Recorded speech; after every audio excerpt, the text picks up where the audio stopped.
All right, so then I'd also want to do upper body with them, especially because the basketball players, they're gonna have to make those quick movements, powerful movements, change of direction.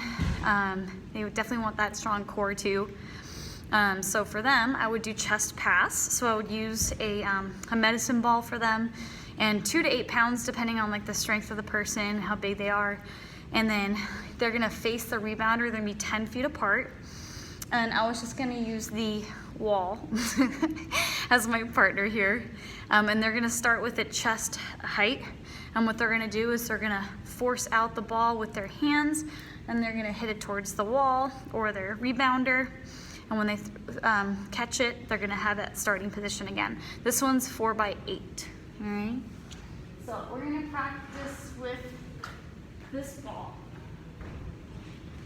It's not quite a medicine ball, but it'll do. I'm gonna turn you guys so you can see me, all right?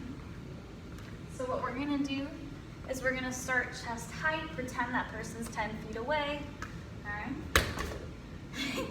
And we're just gonna catch it for the sake of this one, all right? So forcing out, catching. And they can really do this too. If they do have a wall, they can practice these as well. The other one is single arm throw, because I thought if they maybe were in a situation on the court where they are trying to get the ball with one arm to their teammate. And this one's the same sort of thing. You're using a 2 to 8 pound medicine ball, and you're standing 10 feet away as well. You're raising the arm, the throwing arm, you're abducting it 90 degrees. So coming up like this. You can use one foot in front. For me, I'm left-footed, so I put my left out. All right, and you're gonna be throwing it to your partner, starting here, and throwing.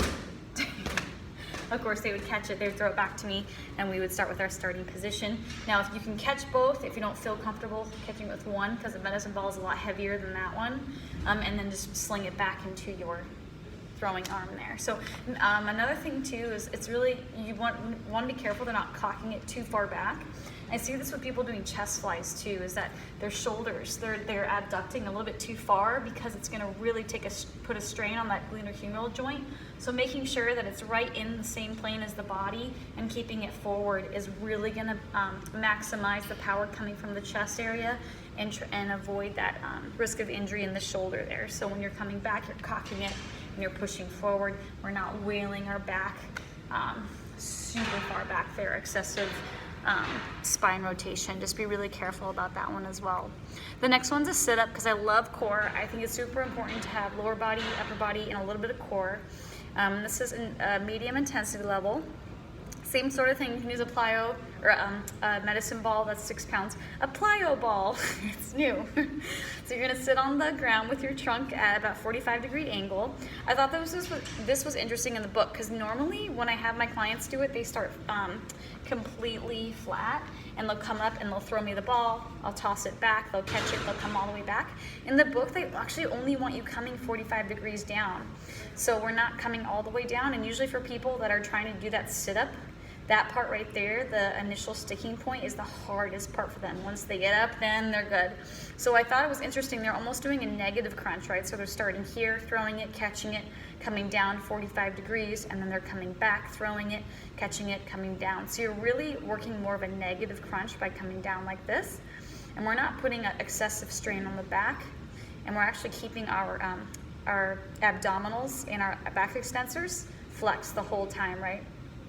So less flexed, more flexed, less flexed, but they're still contracted for the most part. Sorry, contracted, not flexed. For the most part during that one as well.